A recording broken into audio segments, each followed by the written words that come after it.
نرخی بنزین بەردەوامە لە بەرزبوونەوە و لە دوایین گۆڕانکاریدا نرخی هەر لیترێک بنزین 25 دیناری دیکەی چووە سەر.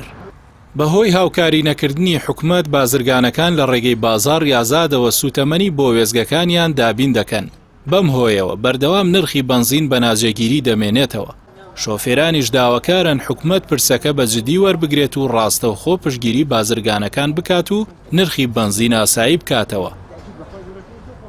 بڕۆ قەنەعەتەکەی ئەو بەڕێزە ئیشی بنزینەکە وتی تەکسیا تۆ بۆ لام بای 10,000 بنزینی بای 2000 بنزینی تێکردووە لەگەڵ 10,000 نەوتە تێکەڵای گرۆچکەنەوەتەکە تۆ زێرزانترەکەی ئەتە خوازانە دوای مەسیری سارەکەی بۆ شوێ لۆچێ بۆ نێو 50,000 دانە لە بەقاتێ و حاڵەتە بەبزانە وای لاتۆ لە بەگرانەکە ئەو پەنای بۆچی بردووە بەم سیارەیە فەرشێنین فەرشە بێت ئەمە هەموویە بێت بەچی بە زەختێک لەسەر ئەو کەسانی کە ئێمەیشەکانیان بۆکەین مەزبورین ئێمە ئیشەکانمان خاتری هیچ مشتریەکمان نەگرین بەڵام ئەگەر هەرزان بێ و کاتێمە شەتوانی خەڵک هەیە فەقیرە کەم دەرامەتە چەند جار داوامە لێکە کە بە هەرزانتریشیان بۆ بکەین ئەڵێن ناتوانین.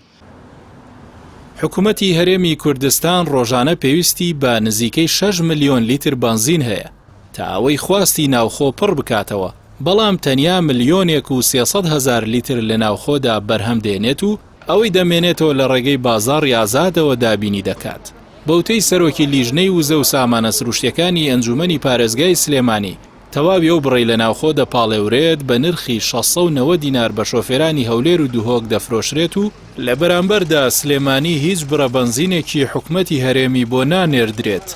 نرخی بنزین زۆر گرانە کەس بۆی ناکرێت کابرا ناتوانێت کەسابەکە ناتوانێت ئیشکە هیچ شتێکی بۆ ناکرێت ئەومە گرانە لە کڕین نایە هەتەم خەڵک چی بکە میلە چی بکە وڵای کاکە خەڵک گیری خواردووە خەڵک تااقەتی نەماوە هاوپڵی نەماوە.